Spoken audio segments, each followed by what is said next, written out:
If I told you that your life has never once betrayed you, that every delay, every closed door, every bad luck moment was secretly obeying a command you gave reality, would you be willing to listen a little differently? Most people move through life as if they're passengers on a train they didn't choose, hoping it somehow arrives at success, love, or peace. They think life is happening to them. They blame fate, timing, other people, even the universe itself. But here's the uncomfortable, liberating truth. Life is not reacting to your wishes. Life is responding to your identity. Not what you hope for in a 5-minute visualization. Not what you write on a vision board once a year. But who you quietly, consistently believe you are. Every day, whether you realize it or not, you are broadcasting a signal into the world. Not with crystals, not with rituals, but with something far more ordinary and far more powerful. The sentences that begin with, I am. I'm always late. I'm not good with money. I'm terrible in relationships. Nothing ever works out for me. To you, these may sound like harmless complaints, little moments of honesty. To reality, they are not commentary. They are instructions. You think you are describing your life. You're actually prescribing it. Because every I am you repeat doesn't just float into the air and disappear. It sinks into your nervous system. It becomes part of the blueprint your subconscious uses to decide what you notice, how you react, and what you think is possible for you. You don't rise above the story you tell about yourself. You rise into it. We've been taught that words are just tools for communication, ways to inform, explain, or entertain. But on a deeper level, words are the scaffolding of your reality. They are the invisible code that shapes how life reflects back to you. Think about it. 2 people wake up in the same city, on the same morning, with the same opportunities around them. One of them rolls out of bed and mutters, I am exhausted, I'm behind, nothing ever changes. The other wakes up, pauses for a moment, and quietly says, I am capable, I am guided, I can handle what comes today. They will walk through the same world, but they will not live the same day. One will filter everything through the lens of pressure and defeat. Small challenges will feel like proof that life is against them. The other will meet obstacles with curiosity, setbacks with resilience, and coincidences with a strange sense of course this showed up now. Same world, different identity, different frequency. Life did not choose a favorite. Life responded to the story each of them chose to inhabit. This is where most of us get stuck. We think our words don't matter because we only judge them on the surface. We assume the universe is listening to our loudest desires instead of our quietest definitions. You say, I want abundance. But your deeper, unspoken story is, I am someone who always struggles. You say, I want a healthy relationship. But the story underneath is, I am hard to love. You say, I want to follow my purpose. But in secret you whisper, I am not the type of person who succeeds. And life, neutral, precise, unromantic, doesn't respond to your wish list. It responds to the frequency of your identity. Not what you want, what you are willing to be. There is a reason the phrase, I am, has been called the most powerful statement in the universe. It doesn't just describe something about you, it creates a center of gravity inside you. Say, I am always overwhelmed, often enough, and your brain will begin filtering the world in a way that proves you right. You'll overlook support, you'll underestimate your capacity, you'll habitually say yes to things that drain you and no to things that would free you. Not because you're cursed, because your identity is doing its job, making sure your outer life stays consistent with your inner definition. The mind craves congruence. It would rather keep you in a familiar struggle than let you step into an unfamiliar level of freedom. So when you try to change your life without changing your I am, it feels like swimming upstream. You hustle, you push, you chase, but the thermostat of your identity keeps pulling you back to what feels normal. You get the promotion, and somehow lose the confidence. You meet someone amazing, and somehow sabotage the relationship. You start a new habit, and somehow drift back to the old one. It's not that you're weak. It's that your identity is stronger than your intention. So if you truly want your reality to shift, you cannot start with circumstances. You cannot start with, how do I get more? You must start with a more dangerous, more honest question. Who have I been telling reality that I am? Not in public, not on social media, but in those moments when you're alone with your thoughts. When you make a mistake, do you say, I am such an idiot? Or, I am learning? I'll handle this better next time. When you feel fear, do you say, I am someone who always panics? Or, I am someone who can feel fear and still move forward? When something goes wrong, do you say, of course, this always happens to me? Or, I am someone life is training, not punishing? These aren't just coping mechanisms. They are identity choices. Every time you decide how to finish the sentence, I am, you are adjusting the frequency at which you live. And reality, like a perfect mirror, adjusts its reflection. Here's the part that most people miss. You are always manifesting. The question is not, does manifestation work? The question is, what have I been unconsciously manifesting as? Life is not random. It is rhythmic. It echoes you. When you walk through the world carrying the identity of a person who is unseen, unsupported, unlucky, everything you encounter bends around that signal. Even opportunities that could work evaporate under the weight of, I am not the kind of person this happens for. But when you begin, even gently, to shift that inner statement, when you condition your nervous system to accept something new, I am worth supporting. I am capable of learning this. I am someone good things happen to. Then you're not just thinking positively. You're changing the route from which your whole life grows. This video is not here to entertain you with spiritual ideas. It is here to confront you with something far more intimate. You are not just living a life. You are authoring one. Sentence by sentence. I am, by, I am. And until you take back authorship of those two words, all the techniques in the world, affirmations, scripting, journals, rituals, will feel like pushing a boulder uphill. So before we go any further, I want to invite you into a small but radical shift.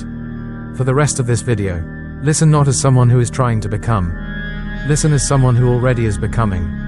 Let the old, I am, soften, just a little. Let it loosen its grip on you. You don't have to defeat it today. You only have to be willing to question it.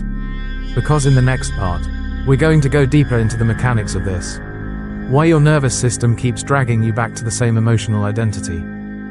How your, I am, quietly trains your brain to filter reality. And how to begin installing a new inner story that reality has to respond to. But it all starts here, with a single realization. Life has never stopped listening to you. The only question is, what have you been saying you are? Most people think identity is a personality trait, a list of preferences, strengths, flaws, and memories stitched together over time. Something fixed, something inherited, something shaped by childhood or circumstance. But identity is not a biography. It is a frequency, a subtle vibration your nervous system repeats so consistently that the universe has no choice but to echo it back. If part 1 revealed that your life mirrors, I am, then part 2 reveals why this is true in a practical, biological, spiritual sense. And once you see it, you will never again believe you're a victim of fate. The hidden mechanism, your nervous system is a tuning fork. Your nervous system, the network of sensations, emotions, and unconscious patterns inside you, is not just reacting to life. It is broadcasting. Every time you finish the sentence, I am, your nervous system adjusts itself to match that identity. I am overwhelmed, right pointing arrow tight chest, shallow breath. I am unlucky, right pointing arrow vigilance, fear of opportunities. I am confident, right pointing arrow expanded posture, calm focus. Your body obeys your identity before your mind does. Because the nervous system cannot distinguish between a danger that is happening, a danger you are imagining, an identity you are repeatedly rehearsing. To your body, they are the same signal. So when you say, I am anxious, even casually, the nervous system increases tension, heightens awareness, and prepares you for threat, because that is what the identity demands. This becomes the emotional atmosphere you live inside. And the emotional atmosphere you live inside becomes your vibration. Not woo-woo. Not abstract. Literal biology. Your vibration is your consistent emotional state. The RAS, why you keep seeing what you believe. Inside your brain is a powerful mechanism called the reticular activating system, the RAS. Its job? Filter reality. You don't see the world as it is. You see the world as your identity expects it to be. If your, I am, says, I am someone bad things happen to, the RAS will notice threats, amplify negative details, overlook opportunities, interpret neutral events as personal attacks. Not because the world is hostile, but because your identity has instructed your brain to look for hostility. Likewise, if your I am says, I am chosen, I am supported, I am someone life favors, your brain filters for timing, synchronicity, possibility, generosity, opportunity. Reality did not change. Your receiver changed. You tune your consciousness the way you tune a radio station. You don't hear what isn't broadcast. You don't receive what you aren't tuned for. You don't notice what you don't believe you're allowed to notice. Life is not hiding anything from you. Your identity is the loop. Identity, right pointing arrow, emotion, right pointing arrow, behavior, right pointing arrow, evidence, right pointing arrow, identity. Identity is not a thought. It is a cycle. Keycap 1, identity. I am invisible. I am unworthy. I am unsupported. Keycap 2, emotion. Sadness, fear, contraction, hesitation. Keycap 3, behavior. Holding back. Avoiding opportunities. Choosing familiar pain. Not speaking up. Not asking. Not receiving. Keycap 4, evidence. No one notices you. No one picks you. You stay stuck. Keycap 5, identity. See, I am invisible. This is how people spend decades circling the same reality without ever realizing they build the walls themselves. But the moment you interrupt the I am, the loop collapses. Identity is the root. Reality is the fruit. Change the seed, and the fruit cannot stay the same. The inner contradiction, why manifestation fails. People often say, I want abundance. I want love. I want peace. I want confidence. But wanting is powerless when identity contradicts it. Your conscious desire says, I want abundance. Your subconscious identity says, I am someone who always struggles. Guess which one wins? The subconscious. Every time. Because identity is not a wish. Identity is a baseline frequency. If you identify as someone who is overlooked, unsupported, unlucky, or stuck, you will sabotage opportunities, attract confirming situations, misinterpret positivity, push away what you ask for, fear what you desire, doubt what you receive. This is why life feels like a loop. Not because life refuses to change, but because identity refuses to. You cannot manifest a life that your identity rejects. You cannot receive a blessing your nervous system considers unsafe. And you cannot hold outcomes that contradict your self-concept. That is why transformation begins not with desire, not with effort, but with identity reconstruction. The shift from emotional reaction to identity selection. Identity is not fate. Identity is a decision repeated until it becomes truth. When you say, I am capable, your body resists at first. When you say, I am worthy of love, your nervous system flinches. When you say, I am someone amazing things happen to, your brain tries to correct you back into the old identity. This resistance is not failure. It is proof that you are shifting vibration. Identity is like a pair of shoes. At first it feels unfamiliar. Then it becomes comfortable. Then it becomes obvious. Then it becomes you. You have trained yourself into your old, I am. You can train yourself out of it. Every moment you choose a new identity, the nervous system reprograms. Every time you refuse the old stories, the frequency rises. Every time you embody a new, I am, reality adjusts its reflection. The secret, reality rearranges after identity changes. People think results create identity. If I succeed, I'll finally feel confident. If someone loves me, I'll finally feel worthy. If money comes, I'll finally relax. This is backward. You don't become confident after success. You succeed after becoming confident. You don't become worthy after love. You receive love after being someone who believes they deserve it. Identity first. Evidence later. Identity is the cause. Reality is the effect. This is why your internal world must shift before your external world does. The quiet power of declarations. Your identity is not changed by shouting, forcing, or performing. It changes through subtle, repeated, emotional declarations. I am able. I am evolving. I am chosen. I am guided. I am safe to receive. Not shouted. Not posted online. Whispered to yourself until your nervous system believes you. Identity is not built through intensity. It is built through repetition, softness, and consistency. The subconscious doesn't respond to force. It responds to familiarity.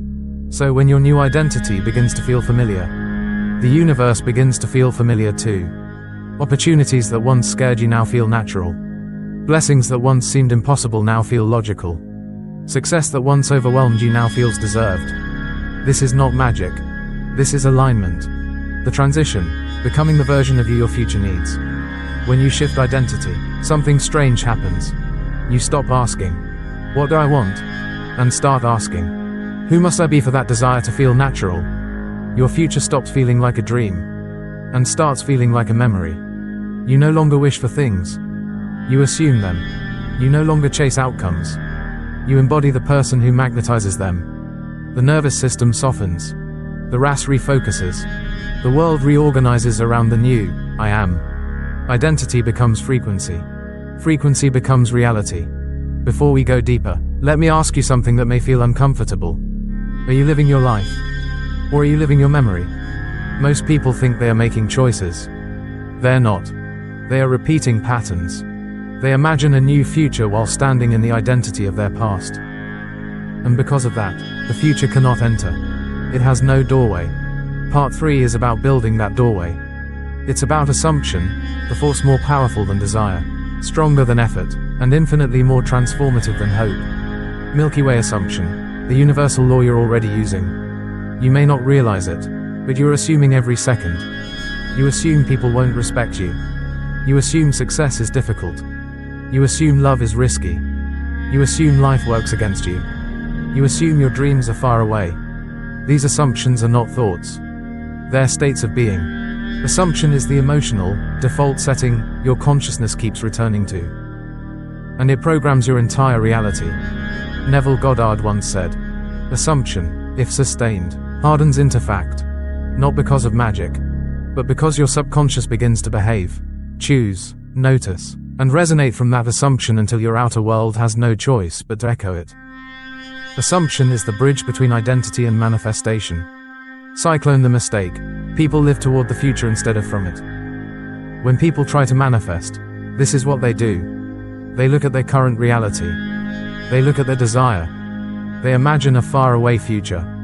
Then they try to get there. This creates distance, not transformation. Because when you place your desire in the future, you declare it is not here.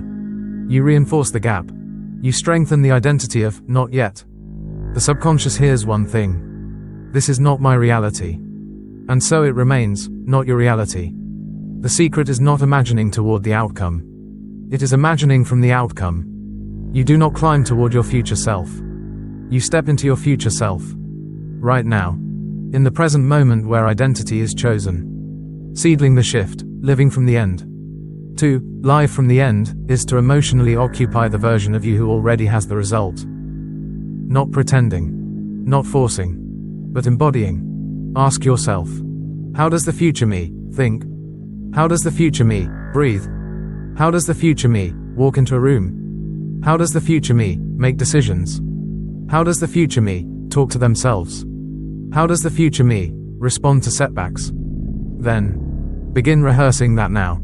Because here's the astonishing truth. When you consistently behave like the outcome is already yours, your nervous system rewires to match it. Your perception filters to match it. Your vibration broadcasts it. Your world reorganizes to reflect it. You become the magnet, not by craving the life you want, but by becoming the person who naturally lives it. Magnifying glass why the world changes when you do. When you assume a new identity, 3 things happen. 1. Your subconscious accepts the new pattern. The subconscious does not care if something is real or imagined. It only cares if something is repeated with enough emotional charge. When the new state becomes familiar, the subconscious begins to select behaviors that match it. Filter reality differently. Notice opportunities you once overlooked. Dissolve habits that contradict the new identity. This is internal manifestation. 2. Your perception upgrades. Remember the RAS from part 2? When you assume a new identity, your RAS shifts. Suddenly, solutions appear. People become helpful. Timing aligns. Challenges become invitations.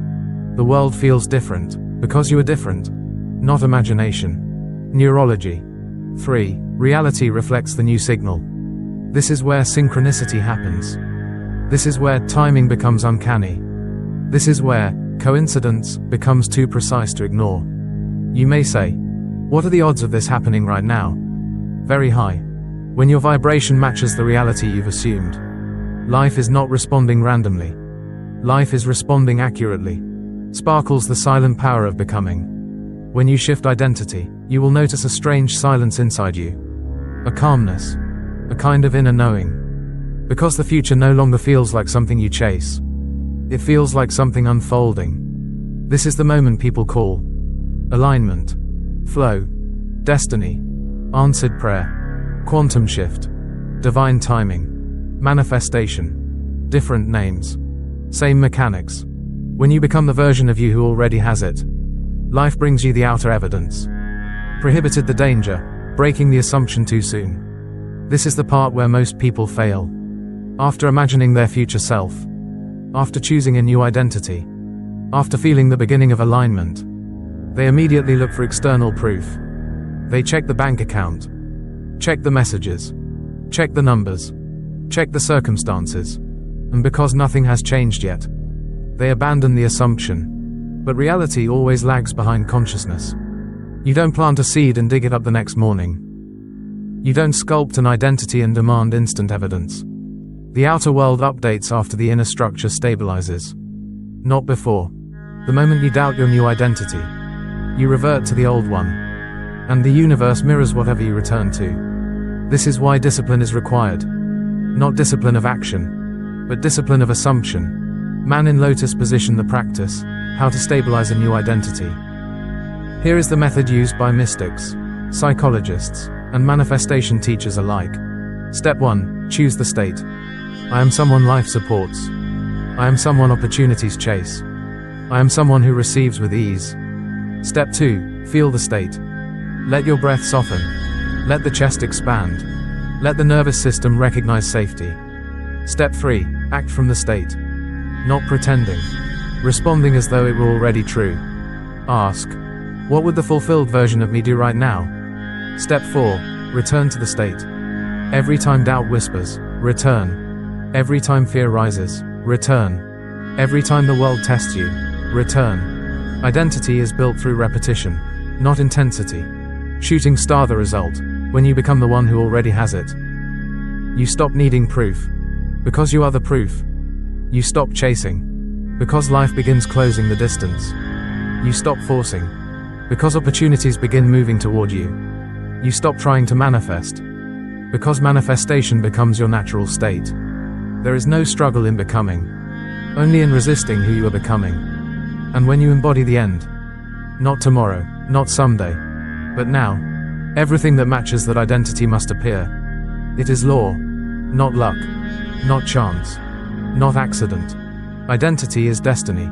Assumption is the doorway. Embodiment is the key. How many times have you abandoned your transformation? Because you shared it too early? Think about it. You finally felt a shift inside. A new identity beginning to take shape. A clearer vision. A rising sense of possibility. A quiet certainty. And what did you do? You told someone. You tried to explain your new insight, your new dream, your new direction, your new identity.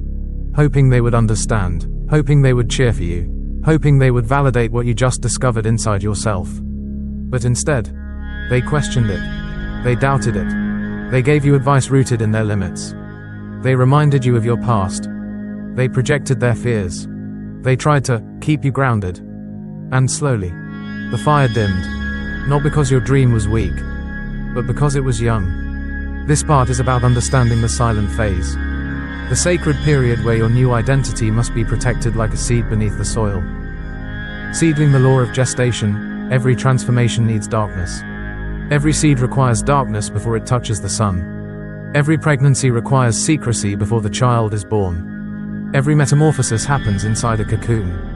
And every identity shift, no matter how powerful, requires a period where it is protected from the noise of the world. Not because silence is mystical, but because transformation is fragile in the beginning. When you declare a new identity, I am powerful, I am worthy, I am abundant, I am chosen, I am guided, Your subconscious accepts it, but your old identity resists it. The two states begin to wrestle for dominance. During this inner battle, your new identity is like a sprout breaking through the soil. Alive, but delicate. Promising, but vulnerable. This is why speaking your new identity to others too early invites collapse. The world reflects your old self, because that's the version they've interacted with for years. Your new identity exists only internally, and it needs time to stabilize. Crescent Moon: why silence is power. Silence is not passive. Silence is protection. It is the shield that prevents external doubt from interfering with internal alignment. Let's be brutally clear. Most people are not doubting you. They are doubting themselves. Your dream threatens their comfort zone. Your growth exposes their stagnation. Your clarity challenges their confusion. And instead of rising to your level, they unconsciously pull you back to theirs. Not because they are malicious, but because they do not yet have the consciousness to see the reality you're building. This is why ancient traditions, mystics, sages, and even modern psychology all teach the same principle. Guard the seed until it becomes a tree. Because once your new identity has roots, no opinion can shake it. Fire the mistake, announcing before becoming. Here is the subtle but fatal error. People announce their transformation. Before they embody it, they talk about the change. Instead of becoming the change, they describe the destination. Before taking a single step as the person who actually lives there. Speech becomes premature celebration. Identity becomes performance. Transformation becomes a social presentation instead of a spiritual evolution. And because they haven't stabilized their new state, the moment someone questions them, they collapse back into the old story. This is why silence is essential. Not secrecy out of fear, but secrecy out of respect. You don't open the oven while the cake is still rising. You don't expose a blueprint before building the foundation. You don't reveal a painting while the paint is still wet. And you don't share an identity that has not yet taken form. Wind face the shield, protecting your energetic atmosphere. When you're becoming a new version of yourself, your energy becomes highly sensitive. You'll notice. Some conversations drain you. Some people feel heavier. Some environments feel incompatible. Some habits feel impossible to continue. Some old hobbies suddenly feel meaningless. Some topics become intolerable. This is not you, changing randomly. This is the new identity protecting itself. Your vibration no longer resonates with the old patterns, so they begin falling away naturally. This is the silent phase. The period where your life feels quieter, lonelier, more inward, more selective, more introspective, more intentional. Not because you're lost, but because you are becoming. This is the cocoon. The world sees nothing, but inside, everything is rearranging. Shield boundaries. The new identity requires them. During this phase, you must set different boundaries. 1. Mental boundaries. Stop explaining yourself. Your transformation is not a debate. Your identity is not a group project. 2. Emotional boundaries. Stop absorbing other people's insecurities. Their fear is not your truth. Their limits are not your destiny. 3. Energetic boundaries. Stop rehearsing the old story.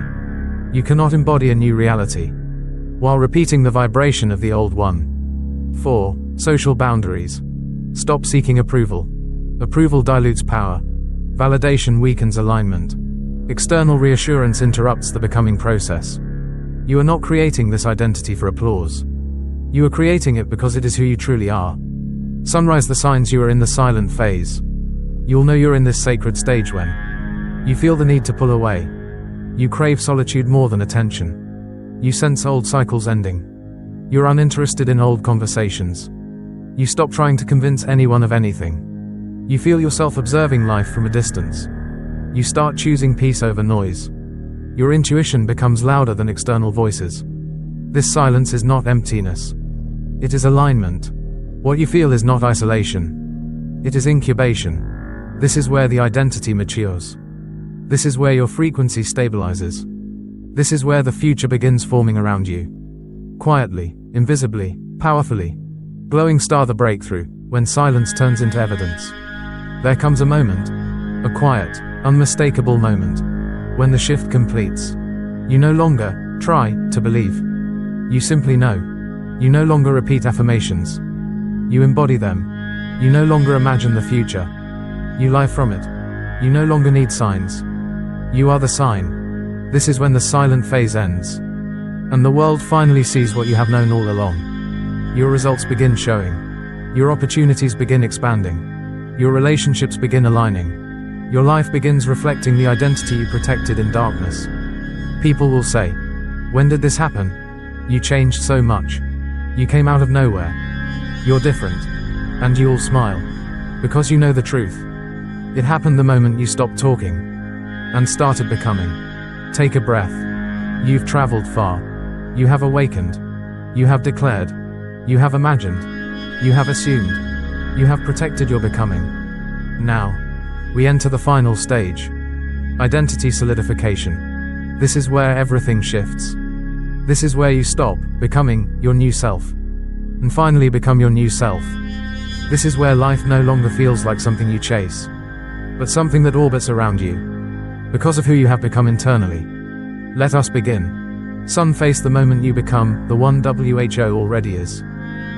There is a moment in every transformation when the scale tips. It doesn't happen with fireworks. It doesn't happen with applause.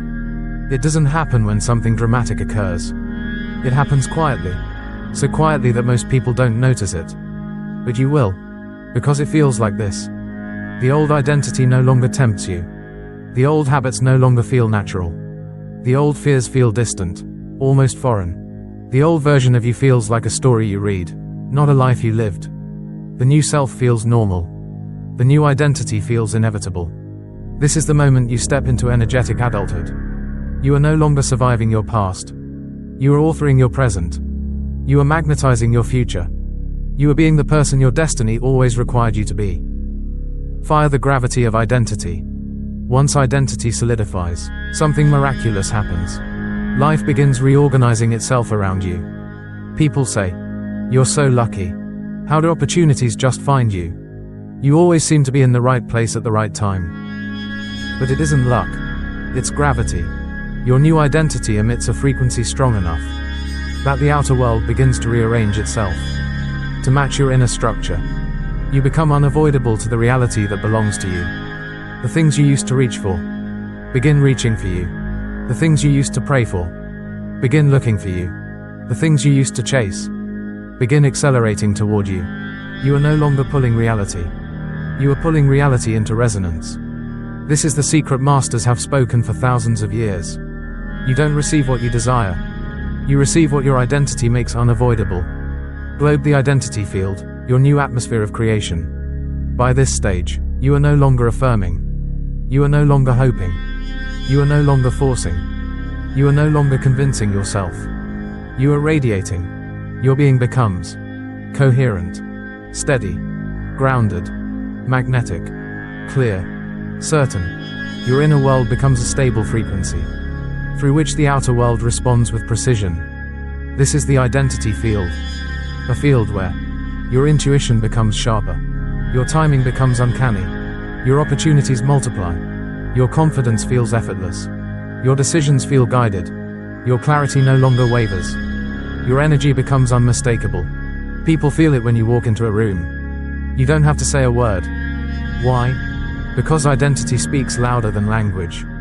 Crescent moon, no more chasing, only receiving. When you reach the stage of solidified identity, you no longer ask, "How do I get this? When will it come? What if nothing changes?" Those questions belong to an earlier identity. A smaller self who believed that life was something to be earned or chased. But now, you understand a deeper truth. You don't get opportunities, you allow them. You don't force outcomes, you align with them. You don't manifest, you receive. Manifestation was never about bending the universe.